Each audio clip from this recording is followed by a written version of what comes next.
পাহাড় উপন্যাস আইসিএসসিতে রয়েছে। আমি প্রায় প্রতি সময়ই এই চাঁদের পাহাড়ের বিভিন্ন পরিচ্ছেদ নিয়ে আলোচনা করতে থাকি তোমাদের সঙ্গে। আজও চলে এলাম আরও একটা এক্সট্রাক্ট নিয়ে।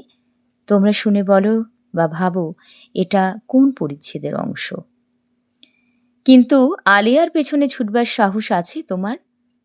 আলোচ্য অংশটি কার লেখা, কোন রচনার অন্তর্গত, বক্তাকে কাকে কথা বলা হয়েছে, বক্তার বক্তব্য কী ছিল? বিভূতিভূষণ বন্দ্যোপাধ্যায়ের লেখা চাঁদের পাহাড় উপন্যাসের অন্তর্গত এটি। আলোচ্য অংশে বক্তা পর্তুগিজ ভূপর্যটক ডিয়েগো আলভারেজ।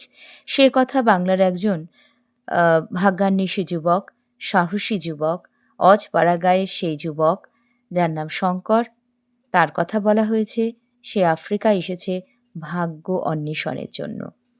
বক্তা অত্যন্ত অভিজ্ঞ, বাস্তববাদী এক চরিত্র। আলভারেজ দক্ষিণ আফ্রিকায় এসেছিল হীরের খনির খোঁজে। প্রথমবার সে কিছুই পায়নি।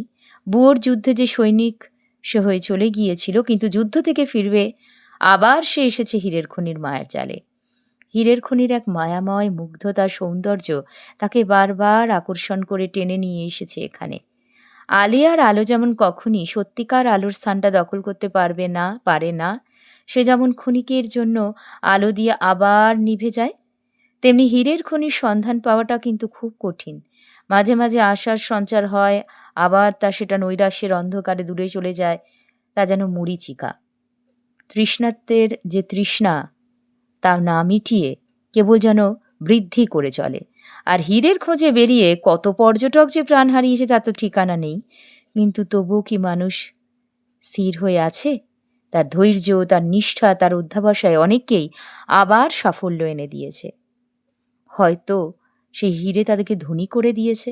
এই আলভারেজ শঙ্করকে জিজ্ঞাসা করেছে যে আলেয়ার এই পিছনে ছোটার সাহস শঙ্করের মতন ওই যুবকের আছে কিনা। এই বক্তার বক্তব্যের মধ্যে দিয়ে আমরা তার অভিজ্ঞতা, তার বাস্তব বোধের পরিচয় পাই। আজকের আলোচনা এখানেই শেষ করলাম। সবাই ভালো থেকো। ধন্যবাদ।